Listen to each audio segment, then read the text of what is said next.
You're listening to the Pace Radio Network here at paceradio.net.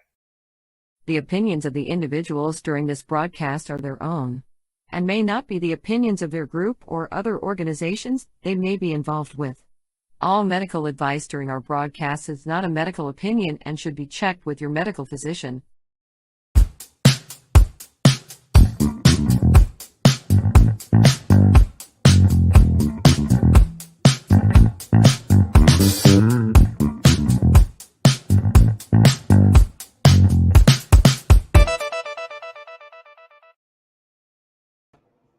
Hello and welcome to the Mushie Moment with myself and my awesome co-host, Reverend Cindy. It's Tuesday, June 20th, 2023. We're live on paceradio.net, CBG TV, Facebook, YouTube, Twitter, LinkedIn, Boxcast, Roku, and Firestick. And today we have a guest that's close in my heart, and we'll tell you about it later. How you doing, Cindy? I'm doing really good. How are you doing, Steve? I'm doing pretty good. That's good. I'm You good. know I'm lying because you watched me have my emotional meltdown already. Yeah, but your on-air persona is doing good. Yeah, no, I get it. No, actually, you helped me bring it all in. It's funny because, I wasn't expecting an emotional aspect to hit before this, but it was... I think it's funny because you weren't expecting it to come from yourself, but I've been prepared all morning for you to have exactly what you had. Wow. Yeah. We have a pretty important guest to us, especially to Steve on today. And that brought out some unexpected emotion. He thought he had himself all in on-air mode. And, and the universe had a different plan. The universe did. We have discovered that during our journeys that the universe says, oh yeah, really? Huh. Yeah. Yeah. Hold my mushroom. I'll show you.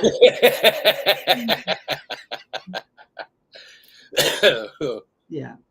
Yeah. So, into the banter today. Today's guest is somebody that is very near and dear to Steve's heart. I had the honor, and I do consider it to be an honor, of meeting her last time I was out in British Columbia. This young lady, in my eyes, is an extremely strong human to get up and face every day. To face her addiction, to face her fight. She's a warrior. And no matter what she's going through, one thing I have noticed over the past couple of years of knowing her through you and then meeting her on my own, no matter what she is going through, if a peer of hers comes to her and says, hey, I need some help, boom, she's there. What do you need? You want to get sober? I can help you with that. And she will go through the steps with her friends and, give them a helping hand up, even if she's having a very bad day. And to me, that just says somebody who's extremely pure of heart. So I was very honored to meet her, and I'm honored to be such good friends with her dad. Would you like to say something before we bring her in? Love you, Bunky Doo. Let's do this. Okay. Everybody, I would like to welcome Kathryn Mather, Steve's daughter. Hi. Hi, Punky Doo. I love you too. I got emotional. To have your picture. I said that in the ad, so I am sitting here prepared. I don't know about anybody else, but I am sitting here prepared. Katie, the first question I like to ask of everybody, and I know this is going to be a pretty powerful question. I've heard from your dad, who you are and what started it, but everybody watching is curious, like what started you? What brought you to psychedelic medicines? What's the beginning of your story? Well, I guess the beginning would be, when I was young, I was like on the honor roll and like doing really good in school, and like I had lots of friends, and I was like really like sociable and popular, and everyone wanted to be friends with like the twins, right? And my sister was a little bit more reserved, and so I would be the one that would make the friends, right? And then she would kind of open up later on, but I was like the one that would go up to people and be like, "Hi, my name is Katie. Like, nice to meet you," you know? And yeah, like just like within my second year of high school, I started to become friends with the kids that were like, smoking pot and doing mushrooms and stuff. And so I actually, and I get this from my dad, I researched weed for a month before I tried it. And and most people, like, they talk about peer pressure, and they'll be like sitting there, and everyone's drinking and smoking weed, and they're like, "Come on, try it," and they try it. But that wasn't my story. What happened was I asked my friend if she could blaze me up, and she's like, "Have you ever tried it?" And I was like, "No, but I researched it for like the last month, and I know it's okay, and I really want to." And she's like, "Okay."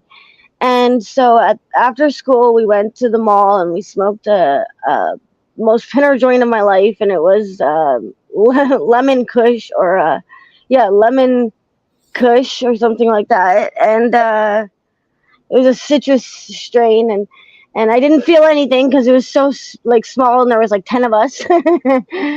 And then the next day, my friend's like, "Hey, let's really do this. Come over." So I got to hit her to 6-foot bong that she named Bongzilla, and and then that's when I felt it for the first time, and I didn't know, and I'll touch on this more later on, but I struggle with mental health, and I was unaware of this until way later on in my life, and I can look back and see it now, but at the time I didn't know what was going on with me inside, and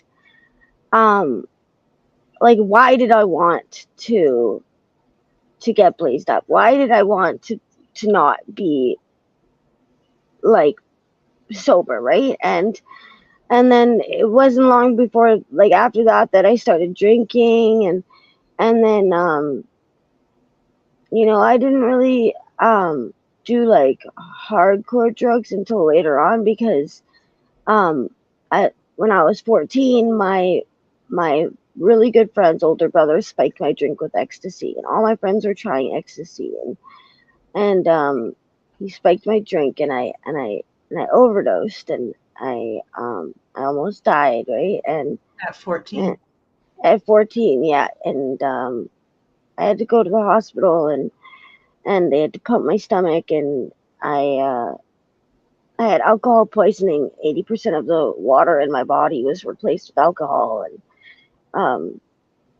and they found ecstasy in my system, and I didn't do ecstasy. So my parents used this experience as a perfect way to manipulate me into thinking that I was allergic to drugs.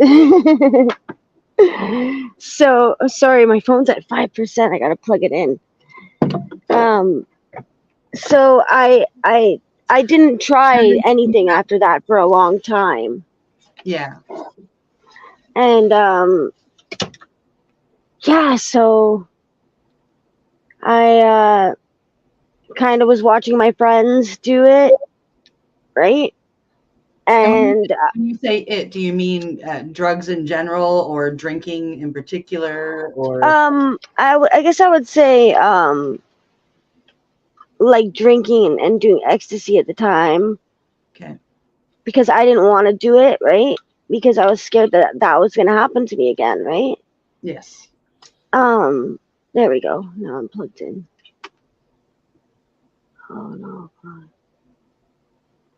And yeah, so I eventually tried it, right? And it was amazing. Like, I loved that feeling of being out of myself for just like a moment. And I was struggling with not just my mental health, but at the time, but with like mostly with mania. Like, when I look back, all throughout high school, I was manic. And for people who don't know what that is, it's the part of bipolar disorder where you are extremely high.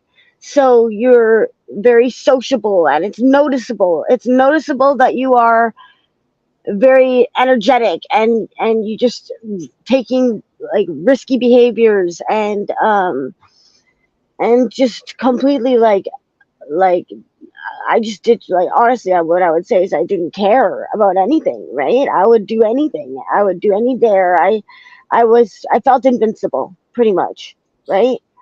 And so I was the one at the party that had to do the most, and had to be the most like messed up, you know? And um and so I became like a really bad alcoholic, and that's kind of what I chose, right? Was alcohol. And so that was really scary now when I look back, because with alcohol you are really out of control, and um you don't remember things. Like, for me, I didn't. I blacked out every time I drank. So um it was scary, because if I wasn't in a long-term relationship at the time where he was taking care of me every time I got drunk, I don't know, a lot of worse things probably could have happened to me, right? But because I was in a relationship with somebody who took care of me every time that I got wasted, he made sure that bad things wouldn't happen, right? So I'm really lucky and grateful for that. But eventually we broke up, and I couldn't handle like the breakup, right? We were together for 6 years on and off, and I wanted to, like, I crashed from my mania is what happened. And I just went straight into depressive, and I yeah, I wanted to die, like, I wanted to die. And I went to a party, and somebody offered me oxy, and I didn't know what it was. I didn't care. I just did it, and I loved it. I loved it so much. I instantly loved it. And the next day I called that person and asked them for their dealer's number, and I did it every single day till since till I went to treatment the first time, and I did it every single day. And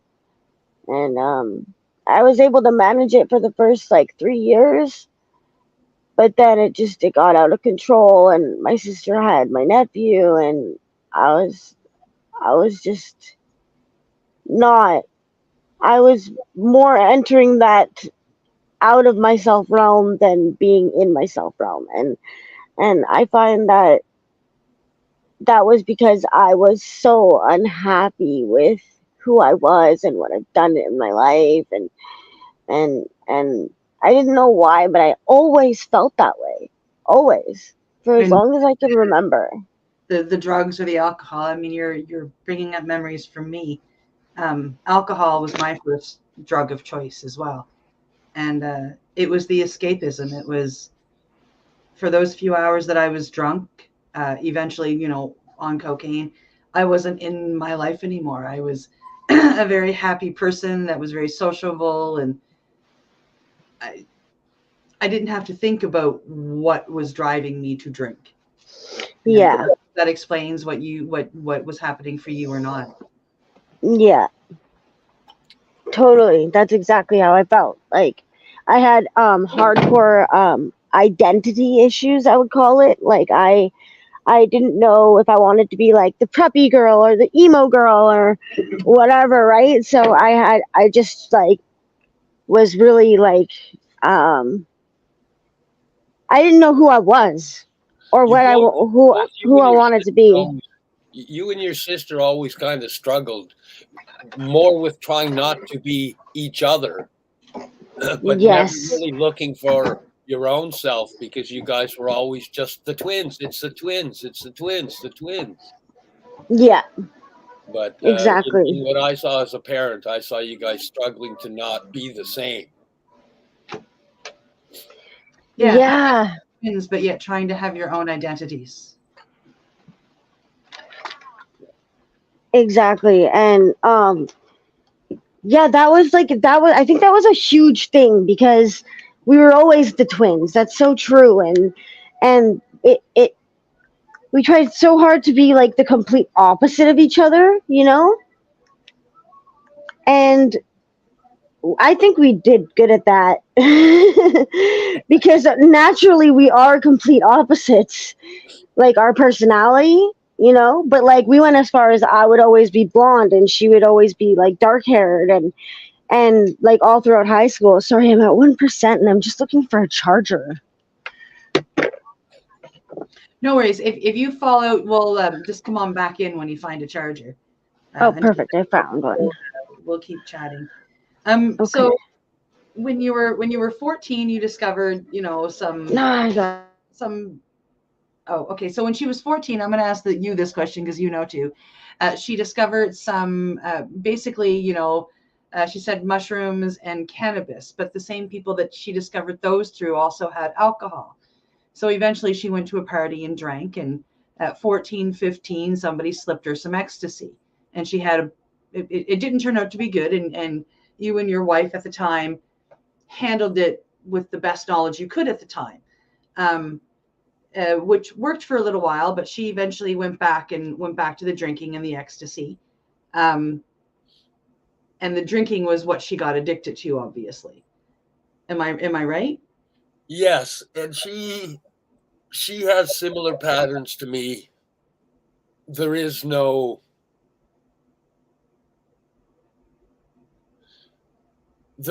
just having one. Yeah, because she even said that, like I would get stupid drunk, like I would get blackout drunk, and very thankful that she had a boyfriend because she would get blackout drunk and he would make sure that nobody touched her and she got home. And then she became single and tried Oxy, and that led her to her next stage of. Yeah, the Oxy. I lose track of time in there, but the Oxy's a little later on. It's like we're having problems by I guess grade 10, but by the time they're graduating in grade 12, we all know there's some problem going on, and some of us are completely clued into what the problems are. We're realizing it's drugs and alcohol. At that point, I didn't know there was opioids involved. Yeah, well, from what she said, that she at that time it was ecstasy and booze, and then it was 5 or 6 years later that she discovered Oxy when she lost the boyfriend that she had through that period of time of ecstasy and booze. So, and she discovered Oxy, and her sister had her nephew had the baby, had Jordan. Jaden. Jordan was. Jaden. Why do I want to call him Jordan? Jaden. That's the father's name. Right. So there is a Jordan. So I'm just mixing up names, which is for my age normal. So, and now she's back, which is amazing. So there we go.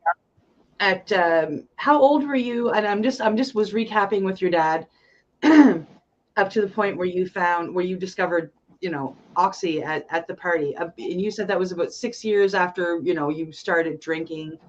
Yeah. In 2021 at that point in time. Yeah. I was actually I was 18 when I started doing oxys, because I went to I know that because I went to youth detox for the first time after I'd gotten my wisdom teeth pulled at 19, and I'd already been doing it for a couple of years. So yeah, I was 18 when I started. Yeah, because it's just before you graduate where I take you aside and I go, "What's going on? There's something going on here." Yeah, actually, the first time you did that was, and this is where we kind of start to see the mental health, and it's, I was going to the youth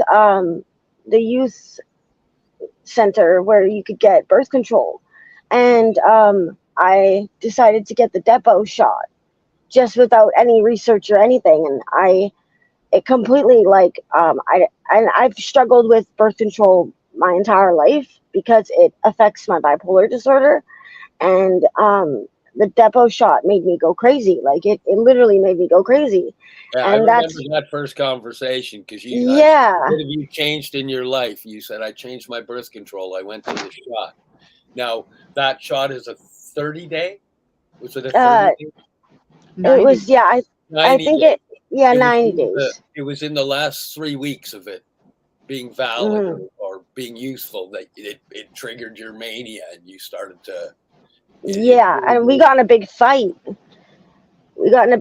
And you were like, what is wrong with you? You actually asked me if I was on crack. You're like, are you on crack? And I was like, no, I changed my birth control. And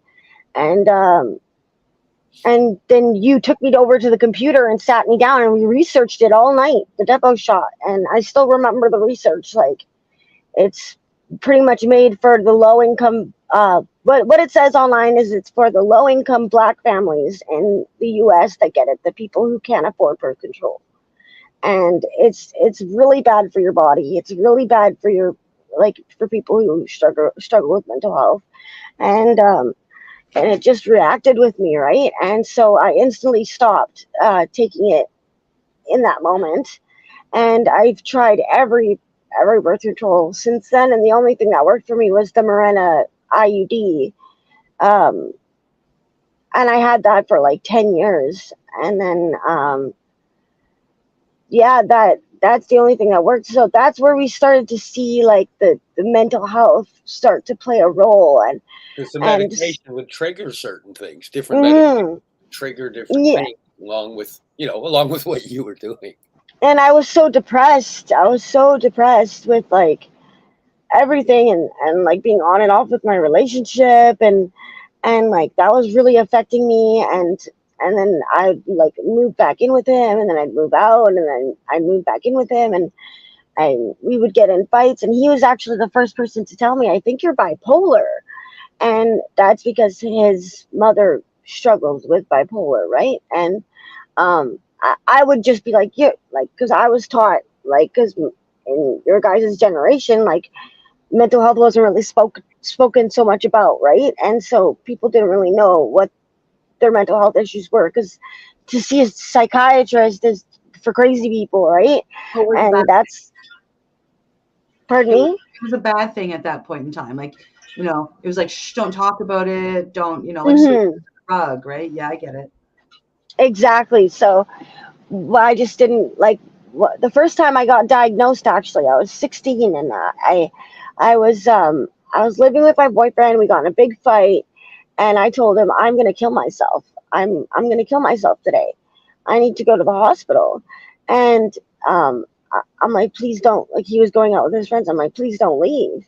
And he left, and I went into the bathroom and I started to cut myself, right? And my friend, a good friend of mine, lived across the street, and she just decided in that moment to come check on me, and she did, and she brought me to the hospital, and I just went into the ER, and I was like, I'm gonna kill myself, and they put me under the Mental Health Act, and I was there overnight, and they made me see a psychiatrist the next day, and they told me you're a manic depressive disorder. And I was like, I didn't tell anybody. That had happened, and they told me I needed to go on medication, and I was like, you guys are crazy, not me, And I didn't take any medication from them. I was like, because because actually my dad told me not to take medication, right? Like, don't take medication from the doctors, it's bad for you, right? So I didn't just even was say like, that.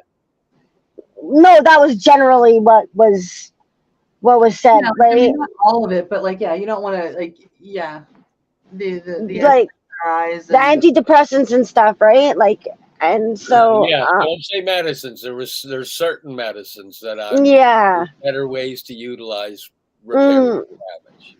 But since then, we've learned that I need to be on my medication, right? Yeah. Like that. It's when I'm not on my medication, and if you learn the statistics of bipolar disorder, it can take up to 10 years since being diagnosed for you to find the proper. They use the word cocktail of medications for because it's a for chemical your balance. disorder. Everybody's, and they've got to find the right medication to get your balance back. Exactly. And I found mine. I'm on the proper medication. I'm currently medicated, which is good. Um, I find that when I'm PMSing, that's when I kind of do the, oh, I don't need my medication, and I stop taking it for like a week. And that I really struggle with, because I'll stop taking it and I won't tell anybody, and then I'll just like forget, and then I'll stop taking it, and for like a week, and then I have to start taking it again. And that's kind of where I go from my bouncing from like my mania and my depressive, because I will stop taking it and then I'll start taking it, and when I start taking it, I have to wait 2 weeks for it to take effect. So it's like I'm always waiting for it to take effect, which that's why I struggle a lot with that, right? And I find that that's kind of why, because like I'm currently in addiction, right? Yeah. And that is a big reason why, is because of my mental health. And I think the reason why I'm an addict, I personally believe the reason why I'm an addict is because of my mental health. I think I had a really good growing up. I had an amazing childhood. I had anything and everything I could have wanted. My parents provided. You know what? As much as you believe that, because that's kind of your normal, that's not true. We split up when you were 3 years old. We had some fights. There was my anger issues. Like, you and your sister think that displaying your anger in an outburst is okay because that was normal, but it's not okay, and it's not normal. That was just normal for us, because your dad had his issues too. Yeah. So when you go, I had a great, we did the best we could, but the energy that I cast out many times was abusive. And I see it now in your addiction struggles, because you guys reflect that behavior sometimes. And I don't see you doing it. I see me doing it when I see you do it. I go, you pick that up from me, and it's wrong. It's abusive behavior. And, I apologize as much as I can, and I hold it in my heart. And I do the best I can to change. But please don't ever think that it wasn't a great childhood. It was the best we could have. But, part of your addiction is because of the abusive behaviors, the yelling, the screaming, the tap on the head. Yeah. That was all bullshit. It wasn't as bad as I got, so I thought I was doing good. But it wasn't as good as it could have been. Well, when I talk to my friends and I tell people like about my childhood, I do mention that like I would consider that the first me, like as a child, like when you guys were first waking up, and probably till about, I don't know, 5 or 6, that's probably like where the abusive behavior was mostly, and then that's when I guess Uncle Andre kind of started to realize, like, hey, when you smoke a joint, you calm down, right? So then that's when you would start to go into your like PTSD, and then you would start screaming. Then he'd yell from downstairs, "Hey, 420!" And then you'd go downstairs and you'd smoke a joint. And you'd come upstairs, you'd instantly apologize. That's where I first remember you starting to apologize, you know. But I do remember, like, I stopped that Barbie car. I was just gonna mention that, yeah. I hear a very good story coming on here, but I'm going to break in, and I'm going to say it is just about that time to pay the sponsors, basically.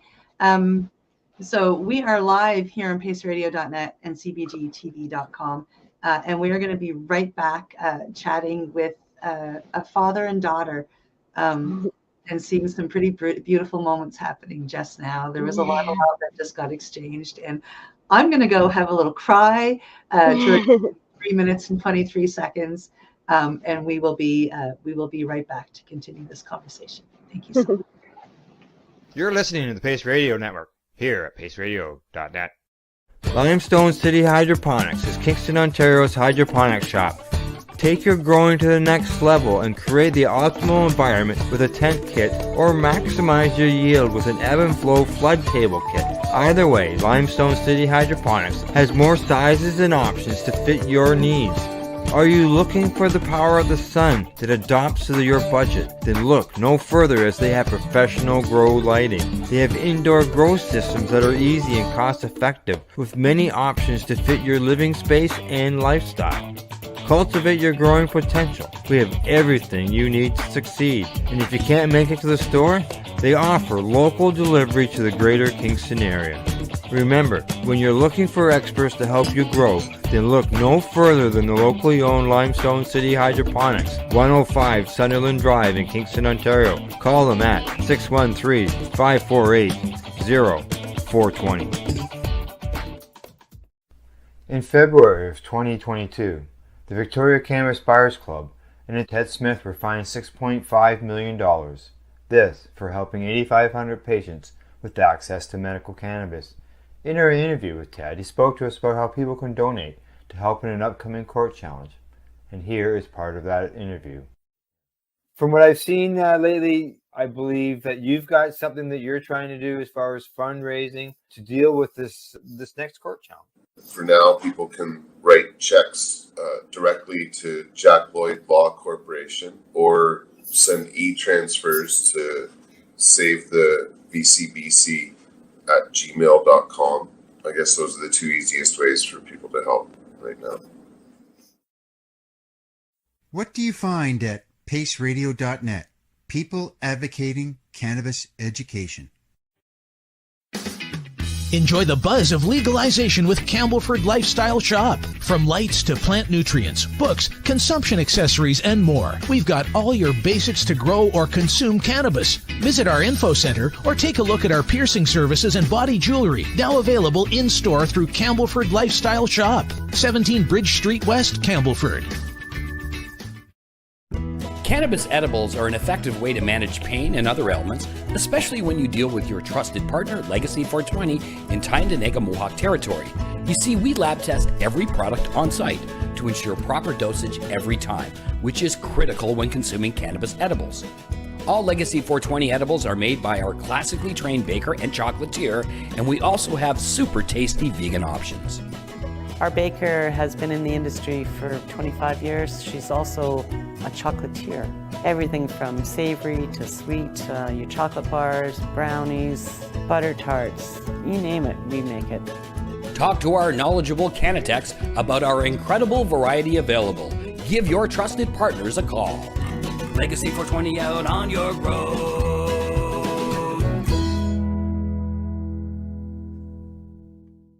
You're listening to the Pace Radio Network here at paceradio.net. And we are back from our medication session. Yeah. Whew. Okay.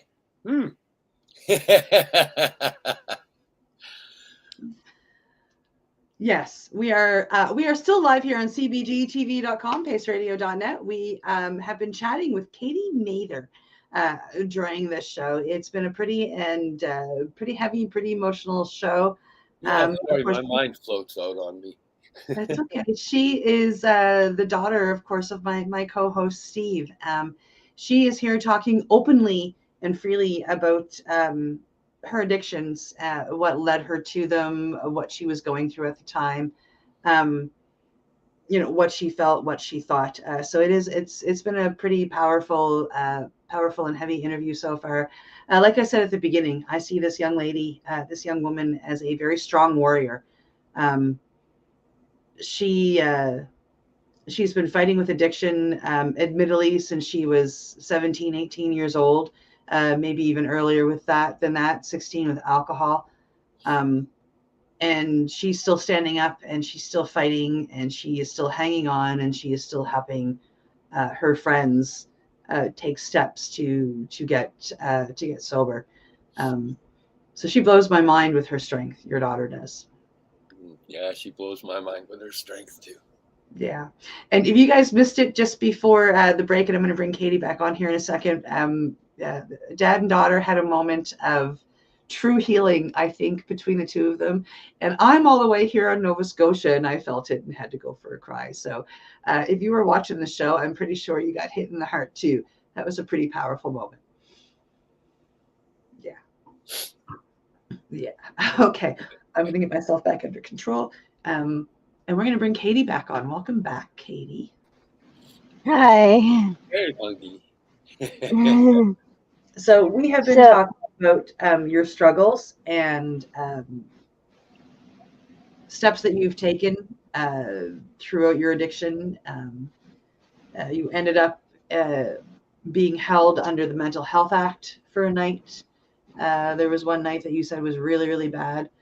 You brought us up to your early 20s. And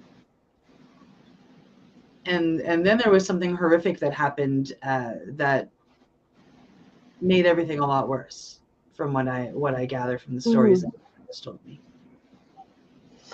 Yeah, so well, what we were talking about before was something that me and my dad remembered from when I was a child, and it's something that I'll always remember. I don't just remember it from like us speaking about it. I actually remember it because it was such a intense moment. My grandparents on my mother's side had moved to Calgary, and they would come out once a month and visit us. And my step grandpa, he would always take us shopping and buy us like whatever we wanted, right? And he bought me it was a Barbie bus, and I loved it, right? It was like everybody wanted that Barbie bus, and I had it, and I loved it. And we had a window in our room that he kept telling us to stop opening it because you had to close it from the outside, and it was hard to close, and he was the one that had to close it every time, and we kept opening it anyways, and he came in one day and saw that it was open, and it would when it was windy, it would sway back and forth, right? And so he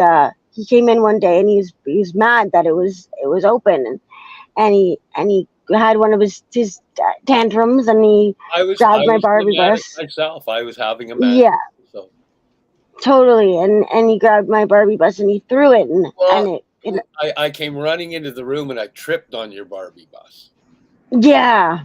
And then I kicked it, and then I had a tantrum because I knew I was being a fucking moron, and then I picked it up and smashed it on the ground. Yeah. And I looked into the eyes of my kids and saw nothing but fear coming back at me. And in that moment, I realized that I had a lot I needed to change about myself if I wanted to teach them how to be good people. And in that moment, I had a massive temper tantrum, and I screamed and I yelled and I stomped that beautiful little Barbie bus into little pieces in front of my kids. And I looked at them looking at me with the fear that I was going to do the same to them. And something inside me said, "You need to change, brother. This isn't good." So that's kind of the first. There's two episodes that happen. One happens with my son as well, and I think I've talked about it on the podcast before, where I'm just losing it, and I'm yelling and screaming at him, and he just looks at me. He's 6 years old, and he looks at me and goes, "If you need to yell and scream to feel better, Dad, it's okay, but I'm right here. You don't have to yell. I can hear you." And then I'm in manic. I don't know at this time that I'm in manic. I don't know what that is. And I just continue to blow up, and I watch him look at me like, okay, what an idiot. But those two moments in my life just kept doing this. You got to fix that. You got to fix that. It's wrong. And it's been a long struggle trying to fix that and learn patience. Mm. But that's kind of one of the two motivating factors for the microdoses, right? And that's kind of where it started with you and the recipe and making those, right? So we struggled with going back to when I was in my 20s. I was about 21, and I was living back again with my boyfriend. My sister was living with us. My nephew had been taken away from us because I was previously living with her, and we were both now addicted to oxys, and using around my nephew, and putting him into unsafe situations. And my parents came and they took him away, right? And we moved in with my boyfriend because we couldn't afford the place anymore. I stopped working, and I had gotten a dog with my boyfriend 3 years prior. For the first year, I took care of the dog. I was working as a chef at White Spot, and I took my day shifts off, started working night shifts, and I would just take care of the dog during the day and work at night, and that was my life. And then we broke up for 2 years, and when we got back together, the dog was a completely different dog. He wasn't the dog that I remembered, and I was afraid to be around him. He was biting people at parties, and it was scary. It's a very controversial thing that happened because nobody really ever heard my side, because I was the news. They pretty much what happened was we had a day where we were doing good, we were doing okay, and we were allowed to have our first sleepover with my nephew, and my sister and I decided, okay, we're not going to use, we're going to stay sober for 3 days. That way we're sober when we have him, we're conscious, we're good, and we can show people that we can take care of him, right?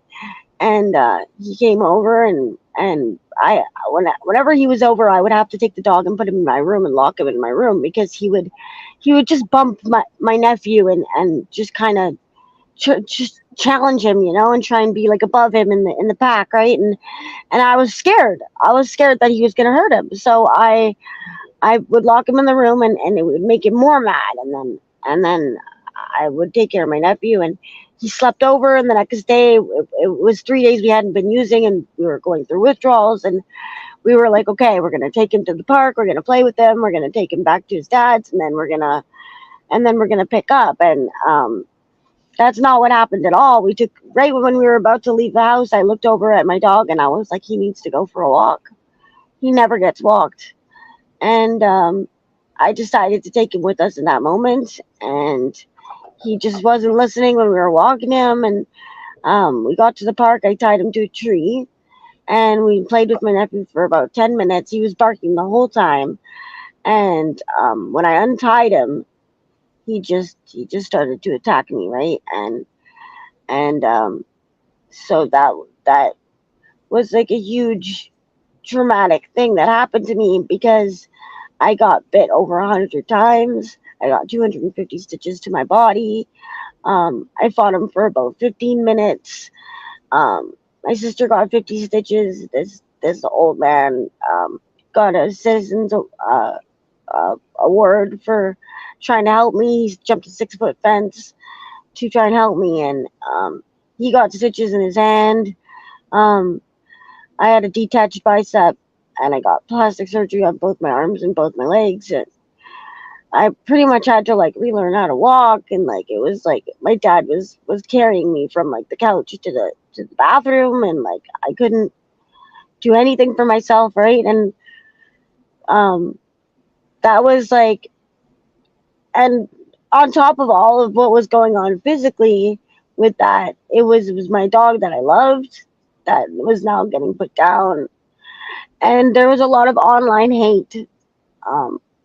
There was a lot of people who were messaging me saying that they wish that the dog had killed me, that I was abusive to the dog, and that I deserved it.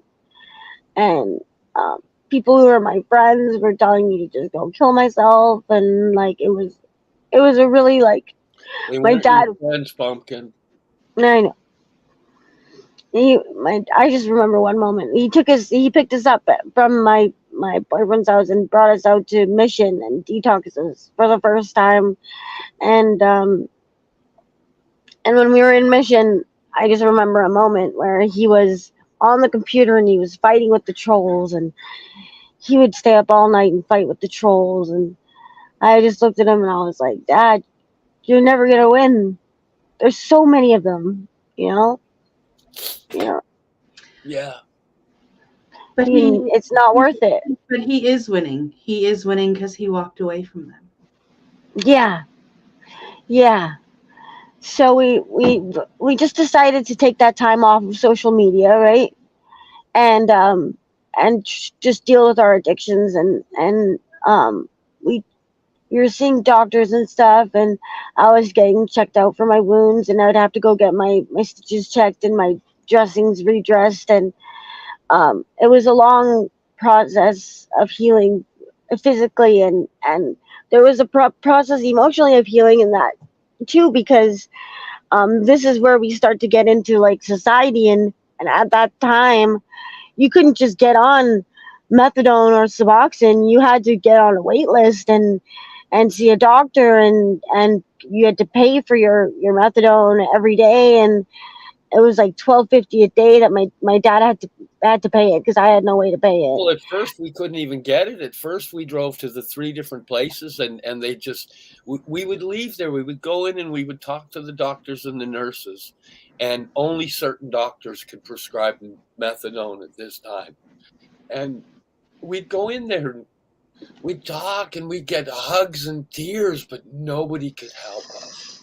Mm-hmm. I'm sorry, we can't help you. We can put you on the list and maybe you can come back in a month. But we can't do anything right now. And that was over and over and over again. We got just that society cycle of call this number, call this number, call this number. And then we're like, well, that number just told us to call this number. And they were doing that, the runaround, right? And that was actually where all of the news stories came in handy. Because I got a hold of the College of Physicians and Surgeons and told them that they would become a really big news story if my girls weren't on methadone really fast. And amazingly enough, they had them on the methadone program the next day. Yeah, and I personally like Suboxone better than methadone. I find that methadone is, for me anyways, it's a crutch. When I'm on methadone, I can use freely and I don't have to worry about my withdrawals because I can just take my methadone and I'll be okay, you know? So it's kind of more of like a helpful thing for me in my addiction than it is for a helpful thing in my recovery. Suboxone really helped me. When I was put on Suboxone, I stayed clean for the first time for 7 months, but I was on Suboxone for 3 years. And then I got off of it, went back on it, and then I was still in addiction, but I was off of opiates for 2 years, not by choice. I was in an abusive relationship, and I wasn't allowed to use opiates, so I chose not to because it would kind of curb those beatings, right? And And yeah, so at this point I'd been to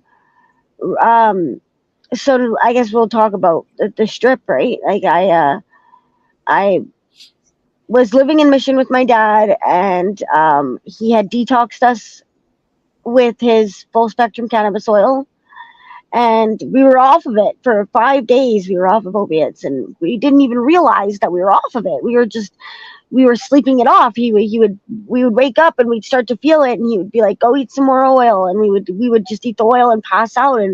And 5 days went by, and I had my stitches in my body, and we went and saw my doctor to go get my stitches just checked and stuff. And my dad because pulled them aside.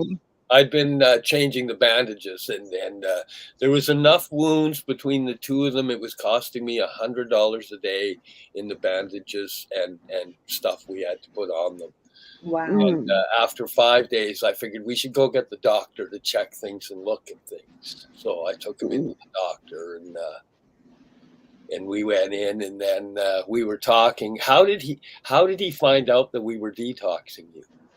I don't remember. I might have told him that. I think you did. Yeah, you told him. You told him that you were that we're 5 days. You said you just told him we were 5 days off of opiates. Oh yeah, I was asking if there's anything he could help with, because I was giving you the cannabis oil, and if there was anything he might be able to help with along with that. Yeah, and he just freaked out. He found out that I'd been detoxing him, and then he took me aside, took me in a different room, and he got mad at me, and he showed me some stuff. And their bodies are full of hundreds and hundreds of holes, and every hole has got raw nerve endings. And at least if they're doing the fentanyl, it's going to be blocking the pain from the nerve endings. You can't detox them right now because they'll be in pain. But what was actually happening is the cannabis oil was taking care. They were on high dose. I'll tell you right now, I'd hit them with a 0.5 gram each to start with. And then when they'd wake up, I'd have organic food there, and they'd have organic veggies and fruit. Yeah. And then I'd go, "You want to smoke a joint?" Because they'd never say no. So they'd smoke a joint. And I'd say, "Hey, why don't you sit down and watch TV?" And they'd finish off the joint, and I'd come over with more oil. "Here, you should do some more oil." Hit them with another 0.5 gram, and they'd, after a little bit, you're tired. They'd go and lay down. So they didn't feel their struggle, but I would go in and watch the struggle. Because detoxing, there was 2 of them in one room, in one bed, and the detoxing was very visible physically. But they weren't really feeling the harshness of it. But yeah. I remember waking up a few times and feeling like restless, and like my legs were, because that's the first symptom for me is I get restless leg syndrome really, really bad. And so we ended up, I'm just going to speed up the process here a little bit. We ended up, finally someone, I don't know if it was during the phone calls or who mentioned it, but somebody mentioned we should get into a recovery house. To my dad. And so my dad had set everything up, and my sister was in a relationship at the time. And so she got into a relationship recovery house, and they were just like recovery houses in Surrey. Right. And I'd never really been to Surrey. Like in Richmond growing up, they didn't have the SkyTrain until 2010. I was in grade 10 at the time. So we didn't really leave Richmond ever, because you had to take a bus that was like an hour long to get to Vancouver. So we just always stayed in Richmond. We were really sheltered that way, right? So when I came to Surrey, and everything was so different, and we were now in these recovery houses, and the one that I was in was really Christian based, and we didn't know that it was going to be like that, right? And this girl thought that I was possessed by the devil, and she tried to do it like it was really messed up, and she like locked me in a room for like two hours and was like, "Jesus Christ is our Lord and Savior," and tried to do like an exorcism on me. So I called my mom the next day, and I left, and I found myself sitting at Surrey Central with everything I owned, and I was like, I'm homeless, and I don't know what to do. I just want to use, because I was clean, right? And I was still using marijuana, but other than that, I was clean, right? And I was on methadone, and I was like, I just want to pick up. I just want to sell everything I own in this moment and pick up. And there was 2 boys standing there, and one boy came and sat down and said, "Do you want to smoke?" And I was like, "Yes, please." And then they're like, "What are you doing here with everything you own?" And I was like, "I just want to sell it all and use." And so they brought me down to the Surrey Strip, and it was Tent City at the time. And I went down there, and I didn't leave for almost a year. And that was one of the harshest times of my life and my dad's life, because he was struggling with wanting to save us from our addiction, and we didn't know yet that we had to save ourselves. So he would come down every other day, and he'd look for us, and he'd drive around, and he'd bring us coffee and donuts, and just try and get us to come home. And one day he looked at me and he said, "Why don't you just want to come home? Why do you want to be homeless?" And I said, "I don't want to be homeless, but I can't stop. I can't stop using, and I know if I come home, I have to stop using, and I don't want to do that to you again." You know? And that's kind of like, and I'd previously had a conversation with my mom, who, she's like, "Why can't you just stop?" And I was like, "I don't know. I just can't." And I thought it was just the physical aspect for the longest time. I could just go detox and get it out of my system and I'd be okay. But I learned that there was a lot of stuff inside that I was dealing with that was causing me to pick up over and over again. And since then, I've been through a lot more traumatic events. There's been sexual assaults. There's been physical assaults. There's been lots of trauma. Shootings. Somebody tried to kill you at the beginning of the year.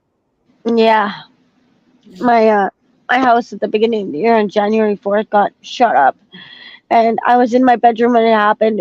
They emptied a full clip through my bedroom window, and I was standing with my boyfriend in my bedroom when it happened, and it was like there was like a magical like force field around us, because not one bullet hit us, and we're so lucky to be alive through that. And like we had to run right from the city, and like we didn't know if we were safe, and everywhere we were going, we just had to look over our shoulder, and it was just really scary.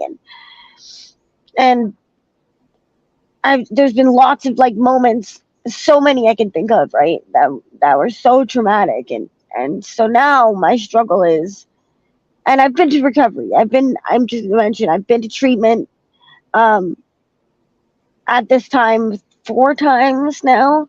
I've been to Westminster House the first time. I went back, but I only went for like 7 days, and then I left. And then I went to Campbellford House, and I stayed clean for 11 months. And then I relapsed, and then I went back to Campbellford House for 4 months, and then I relapsed. So, and I went to detox once since then, and it's been at least 6 years now that I've been back in active addiction. And I need to break in here, because we are sadly at that time. I know. Can I invite you back next week for part 2 of this conversation? Sure, that would be awesome. I would really, if we have to, we can pre-record beforehand. But this has been, we're only hearing just a little bit, and I would really, really, really appreciate if you would come back. I would be very honored. Yeah. Okay. Yeah. Sure. That'd be awesome. Yeah, Steve, do you want to say our closing lines? There's a couple of things that we need to let people know. One of them is stuff. Yeah. Yeah, I agree. Okay, well, it's that time again. Thank you for joining us here on the Mushie Moment with my co-host Cindy, myself, and our incredibly awesome guest, Kathryn Mather. Thank you. We're proud to be coming to you live from paceradio.net, cbgtv.com, Facebook, Twitter, YouTube, LinkedIn, Boxcast, Roku, and Firestick. We'll see you next week with Katie. With Katie. Yeah. And awesome. And much love to everybody. Much love. You're listening to the Pace Radio Network here at paceradio.net. The opinions of the individuals during this broadcast are their own, and may not be the opinions of their group or other organizations they may be involved with. All medical advice during our broadcast is not a medical opinion and should be checked with your medical physician. When you have a pain that's reached its peak, Legacy for 20, it's so unique. If organic cannabis is what you seek, here's your trusted partner 7 days a week. Suppository salves, vapes and drops, topicals, edibles, infused pop. Just when life seems like it ain't easy, at Legacy 420, enjoy a pop freezy. Lab tested products, make them the GOAT. Legacy 420 out on your road. Legacy 420 in Tyendinaga Mohawk territory. Indigenous organic cannabis at its finest. Enjoy the buzz of legalization with Campbellford Lifestyle Shop. From lights to plant nutrients, books, consumption accessories, and more, we've got all your basics to grow or consume cannabis. Visit our info center or take a look at our piercing services and body jewelry, now available in-store through Campbellford Lifestyle Shop, 17 Bridge Street West, Campbellford. Limestone City Hydroponics is Kingston, Ontario's hydroponics shop. Take your growing to the next level and create the optimal environment with a tent kit, or maximize your yield with an ebb and flow flood table kit. Either way, Limestone City Hydroponics has more sizes and options to fit your needs. Are you looking for the power of the sun that adapts to your budget? Then look no further, as they have professional grow lighting. They have indoor grow systems that are easy and cost effective, with many options to fit your living space and lifestyle. Cultivate your growing potential. We have everything you need to succeed. And if you can't make it to the store, they offer local delivery to the greater Kingston area.